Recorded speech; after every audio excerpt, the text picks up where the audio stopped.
شروع اللہ کے نام پہ جو بڑا مہربان نہایت رحم کرنے والا ہے۔ ارشاد خداوندی ہے، اور یہ جان رکھو کہ اللہ انسان اور اس کے دل کے درمیان آڑ بن جاتا ہے۔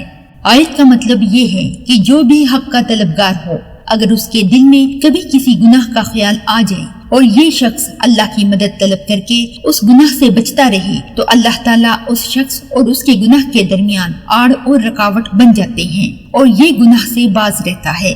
اور جو شخص حق کا طلبگار نہ ہو، اگر اس کے دل میں کبھی کسی نیکی کا خیال آ جائے اور وہ اسے بجا لانے کی بجائے اسے ٹالتا رہے، تو اللہ تعالیٰ ایسے شخص اور اس کی نیکی کے درمیان بھی آڑ اور رکاوٹ بن جاتے ہیں اور یہ شخص وہ نیک عمل نہیں کر پاتا۔ اس لیے بزرگان دین کہتے ہیں کہ اگر کسی شخص کے دل میں نیکی کا خیال آ جائے تو وہ فوراً اسے کر ڈالے، اس میں تاخیر نہ کرے۔ ثواب کی نیت پر اس ویڈیو کو زیادہ سے زیادہ لوگوں کو شیئر کر دیں۔ شکریہ۔